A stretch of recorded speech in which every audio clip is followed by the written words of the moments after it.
It's been over 2 months and we still don't know where John Scarce is. One day he just disappeared, and we haven't seen him since.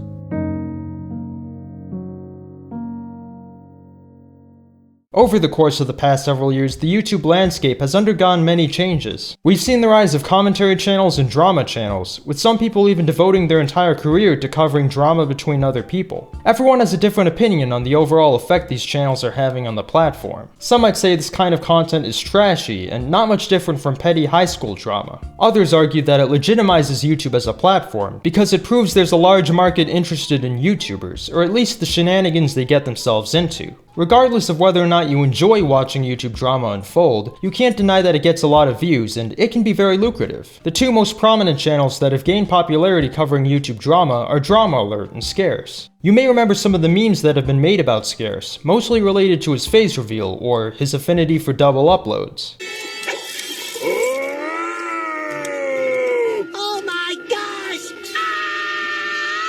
Well, today, we're gonna take a look at the man behind the tree, John Scarce. Scarce started his YouTube channel on January 25, 2012 and originally made Call of Duty content. As his channel grew bigger, he eventually started to focus more on FaZe-related news. Needless to say, if you go back to any of his older videos, you can clearly see just how much he has changed. So the first two shots we have here are both first blood spawn shots, and I think they're both pretty sexy.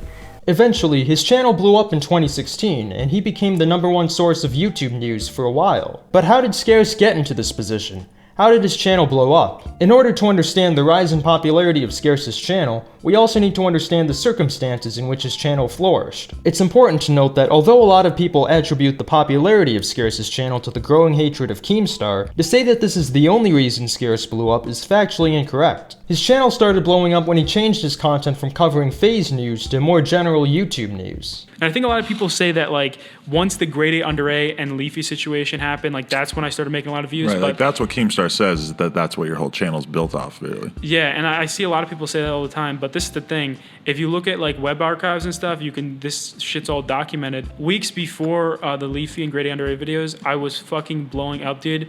And that week, when they made those videos on me, I had videos that were making over 1 million views already. Like, a lot of my videos were making over 1 million views. This is all true, as he did make the shift to covering more general news in early 2016, predating the Keemstar drama. With that being said, there's no denying that the increasing hatred of Keemstar played an important role in making Scarce as big as he was, and that's not a fat joke, believe it or not. Keemstar was dealing with a lot of backlash from the community. At the time, iDubbbz recently made a content cop on him, and many other popular YouTubers such as Leafy, Pyrocynical, and Grade A Under A also made videos against him. Although these days everyone is used to hate trains on YouTube, this was absolutely massive, affecting Drama Alert to the point that it lost more than 150,000 subscribers. It was at the point that you could actually build your channel off of exposing Keemstar. Among Keemstar's outspoken critics were Leafy and Grade A Under A. They wanted Keem gone. So they joined forces and they gave a shout out to Scarce. Go check out Scarce! Listen, John Scarce is currently the second most subscribed news channel on YouTube, and he's nearly at Keemstar's subscriber count, and he is growing at a crazy fast rate.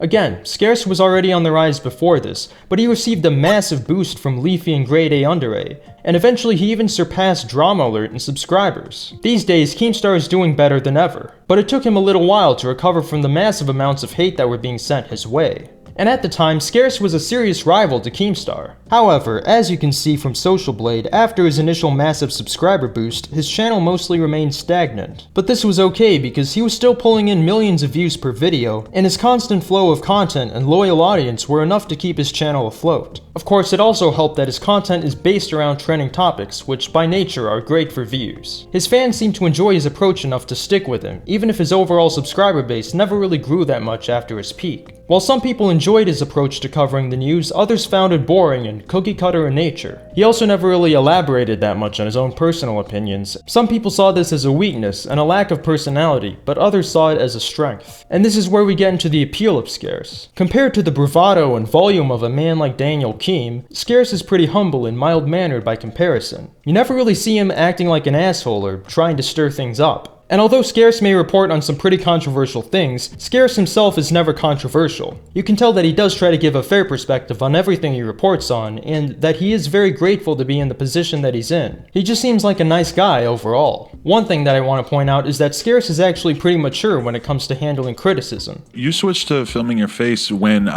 it iDubbbz who made a video? Or Yeah, he made a video, and in the middle of the video, he's like, you can subscribe to Scarce when his content gets better. Right. And, after hearing that, I'm like, shit, because I kind of reevaluated all my videos, and I'm like, this is lower quality than the rest of the YouTube scene, you know what I mean?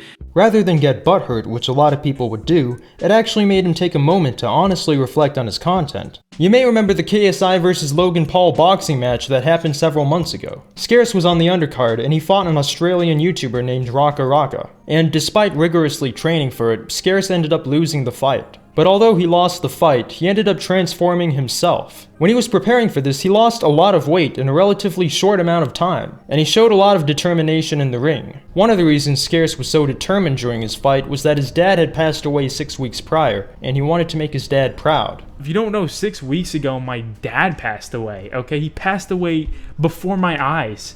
Alright, and it was totally unexpected. He's a pretty young dude. He passed away, dude. It was fucked. My dad was so proud of me with this boxing stuff. Like, he wanted to see me do this.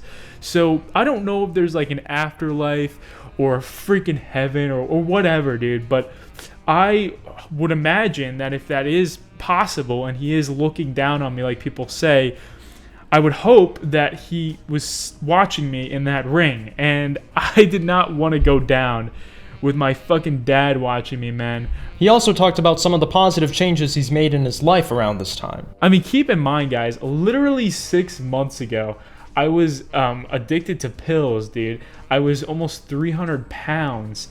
I was at like rock bottom, man, in my life. And in 6 months' time, dude, I was literally in the gym for like 4 to 5 hours a day, man, whether it be boxing or, weight training or anything like that. Tommy C actually interviewed him on his show back in April 2018, where Scarce goes into detail about his addiction. To summarize everything, Scarce developed an addiction to Xanax after being prescribed it to treat his insomnia. It's a fascinating interview, and honestly I gotta say that I really respect Scarce for being open and honest about this. Keep in mind, he doesn't owe us an explanation. I'd highly recommend watching the full interview if you're interested in this situation. At the peak of his popularity, Scarce made his channel a huge priority, but once he got where he needed to be, he eventually slowed down. Here, you can see him talking about getting less views, but being happier. So even though I'm making less views right now, like, I fucking like it, man. Like, I don't care that I'm making less views. It's like, I have a better quality of fucking life now because I was just kind of sitting at home eating fucking McDonald's all day, not going out very much.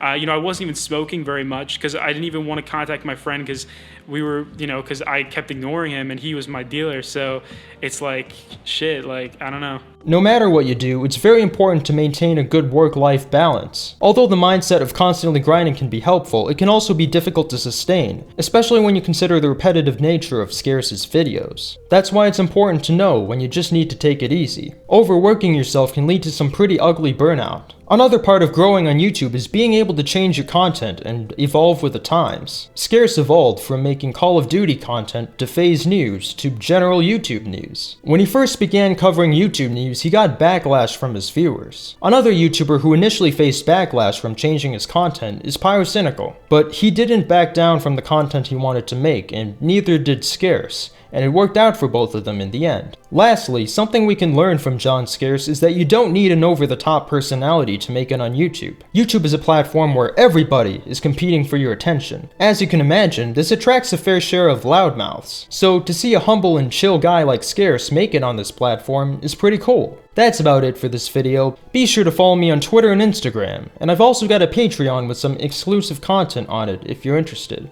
Thanks for watching, and I'll see you next time.